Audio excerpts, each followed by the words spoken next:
उड़ने दो परिंदों को अभी शौक हवा में, फिर लौट के बचपन के ज़माने नहीं आते। इन सुंदर पंक्तियों के साथ मैं किरण अपने YouTube चैनल साहित्यिक सोष्ठों में एक बार पुनः आपका हार्दिक स्वागत करती हूँ। अभी तक हमने नादान दोस्त पाठ पढ़ रहे थे, जिसमें हमने पहला और दूसरा जो बिंदु है वो कंप्लीट कर लिया। अब हम आखिरी चरण में हैं पाठ के, लेकिन उसके पहले अगर आपने पुराने दोनों वीडियो नहीं देखे तो आई बटन पर क्लिक कीजिए, वहाँ से आपको पुराने दोनों वीडियो मिल जाएंगे। अभी तक की जो स्टोरी है उसको मैं सारांश में आपको बता देती हूँ। दो बच्चे होते हैं, केशव और उसकी छोटी बहन होती है श्यामा। उनके घर में जो कार्निस अर्थात जो छज्जा होता उस पर दो चिड़िया ने अपने अंडे दिए थे। वो कुल 3 अंडे थे, एक चिड़ा और चिड़िया थे, उनके 3 अंडे होते हैं।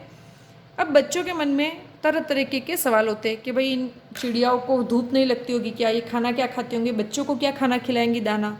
तो उन्होंने उन चिड़ियाओं की मदद करने के लिए और उन बच्चों की मदद के लिए क्या करते हैं, वो दोनों बच्चे के कपड़ों का गद्दा बना करके नीचे बिछा देते और एक टोकरी ला करके ऊपर धूप से बचाने के लिए छाया करते हैं। उनको पीने के लिए प्यास न लगे इसलिए वो एक प्याली में पानी भर के रख देते हैं और खाने के लिए थोड़े से चावल के दाने उस छज्जे पर बिछा देते हैं। दोनों बच्चे अभी तक उन्होंने ये सारे प्रयास किए। इतने में उनकी माँ के उनको पकड़ लेती है और कहती है भाई तुम दोनों को ना बोला था कि दोपहर में बाहर मत जाना, तो तुम क्यों निकले। और फिर वो उनको जाके अंदर सुला देती है। अब इसके आगे की कहानियाँ देखते हैं। 4 बजे यकायक श्यामा की नींद खुली। अब 2 बजे हमने देखा 2 बजे का समय था जब दोनों बच्चे बाहर धूप में चिड़िया के बच्चों की मदद करने के लिए घोंसले के ऊपर छाया और दाने पानी की व्यवस्था करते हैं।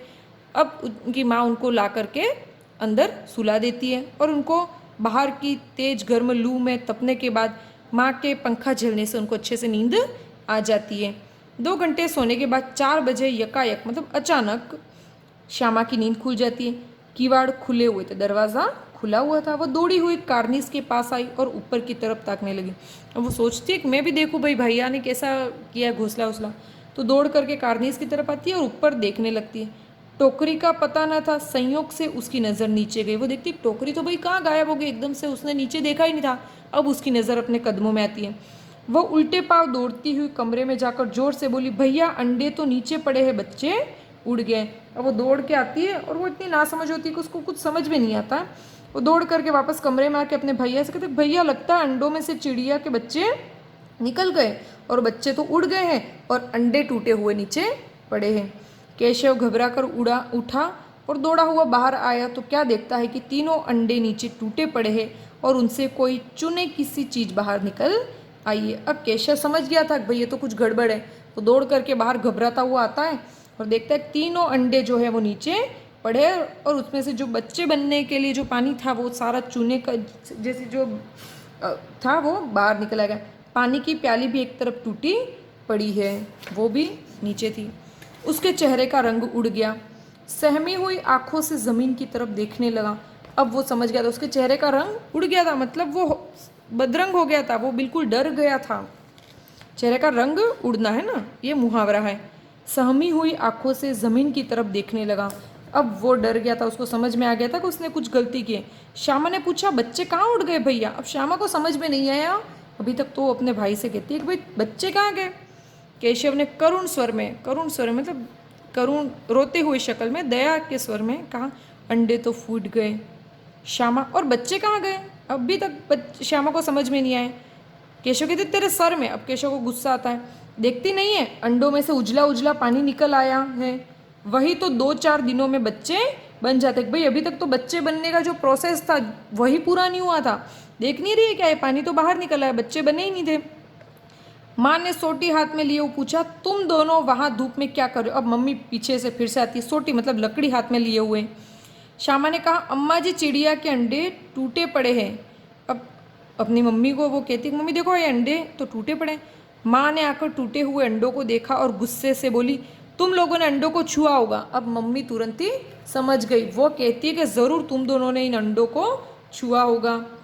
अब तो श्यामा को भैया पर जरा भी तरस ना आया। अब उसको जैसे पता चला कि भाई अंडों को छूने की वजह से ये टूट गए हैं, इनमें अब जो बच्चे वो नहीं पनप पाएंगे, तो उसको भैया पे अब इतना गुस्सा है कि उसने बता दिया। उसी ने शायद अंडों को इस तरह रख दिया कि वह नीचे गिर पड़े। अब उसको लगा कि भैया ने लापरवाही से अंडों को ऐसा रखा होगा कि वो नीचे गिर पड़े होंगे और टूट गए होंगे, इसकी उसे सज़ा मिलनी चाहिए। बोली, इन्होंने अंडों को छेड़ा था अम्मा जी। अब वो बोल देती, बोले मम्मी भैया ने ही छेड़ा था, उनको छुआ था। माँ ने केशव से पूछा, क्यों रे? केशव भीगी बिल्ली बना था, मतलब बिल्कुल डर गया था, वो भीगी बिल्ली की तरह खड़ा था वहाँ पे। माँ, तू वहाँ पहुँचा कैसे? अब मम्मी बोलती कि भाई इतना ऊंचा छज्जा तू पहुँचा कैसे? श्यामा कहती है, चौकी पर स्टूल रखकर चढ़े अम्मा जी। कि कैसे चढ़ा था? चौकी रखी, चौकी के ऊपर स्टूल रखा और फिर चढ़ा था भैया। केशव कहता, तू स्टूल थामे नहीं खड़ी थी? अब उसको भी गुस्सा है, वो भी शिकायत लगाता है, भाई मैं तो चढ़ा था ऊपर, लेकिन स्टूल किसने पकड़ा था? श्यामा, तुम्ही ने तो कहा था। अब श्यामा कहते, भाई मैंने तो पकड़ा था, लेकिन कहा तो आपने ही था। कि वो दोनों तू मैं करके झगड़ने लगते हैं। माँ कहता, तू इतना बड़ा हुआ, तुझे अभी इतना नहीं मालूम कि छूने से चिड़ियों के अंडे गंदे हो जाते हैं, चिड़िया फिर उन्हें नहीं सेती। अब वो बोलते हैं, भाई तू इतना बड़ा हो गया, तुझे तो पता रहना चाहिए कि चिड़िया के अंडों को अगर हम छू लेते हैं तो फिर चिड़िया उन अंडों को सेती नहीं, मतलब उनका ध्यान नहीं रखती है और उनमें से बच्चों को नहीं होने देती है। कि चिड़िया के अंडों को बहुत समय लगता है, उनमें फिर बाहर आने के बाद उनमें बच्चों के बनने की क्रिया होती है। तो जब चिड़िया के अंडों को कोई छू लेता है तो चिड़िया उन बच्चों को फिर सेती नहीं है, उनको बनने की जो क्रिया होती है उसको पूर्ण नहीं होने देती, क्योंकि उसके अनुसार वो बच्चे जो है वो अब मलिन हो गए, जो गंदे हो गए। श्यामा ने डरते डरते पूछा, तो क्या चिड़िया ने अंडे गिरा दिए अम्मा जी? अब श्यामा को तो अभी तक यूँ लग रहा था केशव ने लापरवाही की वजह से अंडे गिर गए। वो डरते डरते मम्मी से पूछती है कि भाई ये क्या चिड़िया ने खुद ने अपने अंडे अपने बच्चों को गिरा दिया? माँ कहती है, और क्या करती? केशव ने के सिर इसका पाप पड़ेगा। कहते भाई इसका पाप, ये 3 अंडे जो मर गए इनमें से बच्चे बनते, तो इसका पाप तो केशव को लगा। हाय हाय, 3 जाने ले ली दुष्ट ने। अब माँ बच्चे को कोसती, केशव को कोसते हुए कहता है, हाय तूने तो 3 जाने ले ली। देखो यहाँ पे लिखा हाय है और यहाँ पर विस्मयादि बोधक चिन्ह है ना, इस तरीके से पूर्ण विराम के नीचे इस चिन्ह को कहते हैं विस्मयादि बोधक चिन्ह। ये चिन्ह, इस चिन्ह का प्रयोग हम दुख, खुशी, करुणा, उल्लास इत्यादि बहुत सारे भावों में करते हैं। जैसे हम किसी के वाह, उसके बाद भी हम ये चिन्ह लगाते हैं, है ना। तो इसने कहा हाय हाय, दुख के भाव प्रकट कर रहा है। केशव रोनी सूरत बनाकर बोला, मैंने तो सिर्फ अंडों को गद्दी पर रख दिया था अम्मा जी। वो कहते हैं भाई वो रोता रोता बिल्कुल उसकी शक्ल ऐसी हो गई थी कि अभी रो पड़ेगा। तो कहता है मैंने तो सिर्फ उनको गद्दी पर रखा था पकड़ के। माँ को हंसी आ गई। अब माँ समझ गई थी कि इन्होंने कुछ भी गलत इरादे से नहीं किया था, तो मम्मी को हंसी आ जाती। मगर केशव को कई दिनों तक अपनी गलती पर अफसोस होता रहा।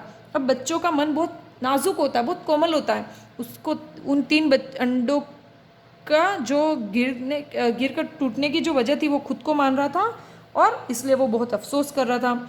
अंडों की हिफाजत करने के जोग में उसने उनका सत्यानाश कर डाला। कि कहाँ तो उनकी सुरक्षा करना चाहता था, कहाँ उन्होंने उसको सत्यानाश कर दिया, मतलब बर्बाद कर दिया। इसे याद कर वह कभी कभी रो पड़ता था और उसे ये बात इतना दर्द देती थी कि इस बात को याद करके वो कभी कभी रो भी पड़ता था। दोनों चिड़िया वहाँ फिर न दिखाई दी। अब दोनों चिड़ियाओं ने वहाँ से अपना घोंसला बदल लिया था, वो दोनों भी वहाँ से उड़ गई थी। देखो यहाँ पर चिड़िया और चिड़िया, ठीक है। चिड़िया जब ऐसे लिखा हो तो वो एक वचन में है। शब्द कौन सा है? एक वचन में, मतलब एक अकेली चिड़िया है। लेकिन चिड़िया शब्द के ऊपर अगर चंद्र बिंदी है तो इसका मतलब है बहुवचन या एक से अधिक चिड़िया है। यहाँ लिखा दोनों चिड़िया, इसलिए यहाँ पर अगर चिड़िया सिर्फ लिखा होता ऐसा मतलब एक अकेली चिड़िया, लेकिन यहाँ पर दोनों है इसलिए यहाँ पर चिड़िया शब्द को बहुवचन में लिखा है।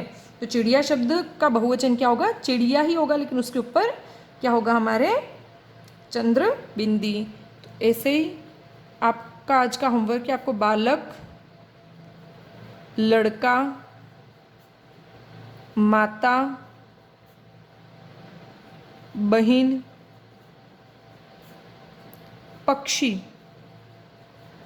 इत्यादि जितने भी ये शब्द हैं इन शब्दों के बहुवचन शब्द याद करने, ढूंढ के आपको अपनी कॉपी में लिखने हैं कि इनके बहुवचन किस प्रकार बनेंगे। जैसे चिड़िया का चिड़िया बना, वैसे ही बालक, लड़का, माता, बहन और पक्षी, इन शब्दों के बहुवचन कैसे बनेंगे। तो अभी तक की जो कहानी है उसको एक बार मैं फिर से सारांश में आपको बता करके इस कहानी से क्या शिक्षा मिलती है वो बता देती हूँ। केशव और श्यामा दोनों भाई बहन थे। दोनों भाई बहन के घर में जो खिड़की थी, उस खिड़की के ऊपर बने हुए छज्जे पर एक चिड़ा और चिड़िया ने एक घोंसला बना रखा था। उस घोंसले में उन्होंने 3 अंडे दिए थे। अब श्यामा और केशव के मन में कौतूहल रहता है, जिज्ञासा रहती है कि भाई इतनी धूप है, छज्जे पर ये कैसे, मतलब इस धूप में ये अंडे बेचारे रहते होंगे और ये चिड़िया कहाँ से उनको दाना पानी ला के देती होगी। इसलिए वो उनकी मदद करने के लिए वो क्या करते हैं, थोड़ा कुछ कपड़ा लेते, कपड़े की तह करके एक गद्दी बनाते हैं, उसके ऊपर इन तीनों अंडों को रख देते हैं, एक प्याली में पानी भर के रख देते हैं, एक टोकरी से ऊपर छाया कर देते हैं और थोड़े से चावल वहाँ पर रख देते हैं, ताकि चिड़ा और चिड़िया को अपने बच्चों को दाना पानी देने के लिए कहीं उड़कर जाना नहीं पड़े। लेकिन पक्षियों के बच्चों को अगर हम छू लेते हैं तो फिर वो उन बच्चों को बनने ही नहीं देते हैं, उनको वो सहते नहीं है। इसलिए क्योंकि उनके बच्चे, उनके जो अंडे होते हैं वो इंसानों के छूने से मैले हो जाते, वो गंदे हो जाते, उसके बाद वो उनमें से बच्चे कभी भी नहीं पैदा होने देते।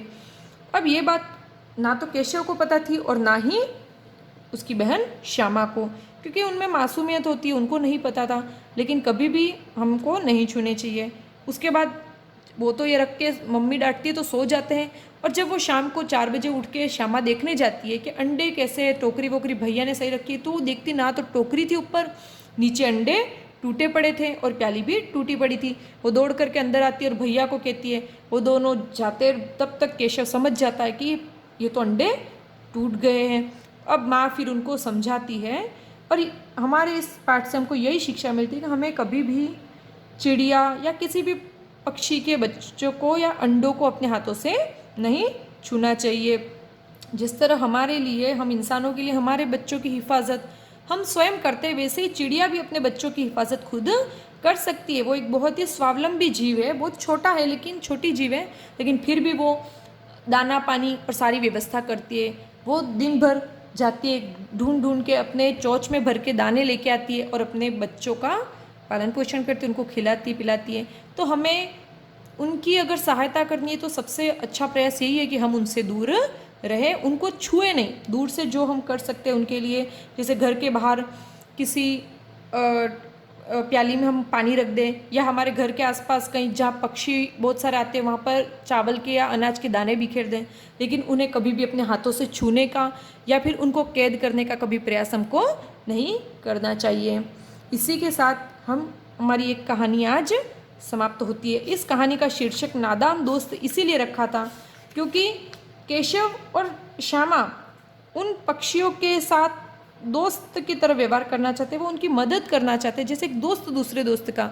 लेकिन वो अपनी नादानी में, अपनी नासमझी में, समझदारी की कमी के खातिर उनका और नुकसान कर देते हैं। उनकी वजह से वो तीनों अंडे टूट जाते हैं और 3 बच्चों की जान चली जाती है। इसी के साथ हमारा ये जो पाठ है ये यहाँ पर समाप्त होता है। धन्यवाद। शुभ रात्रि।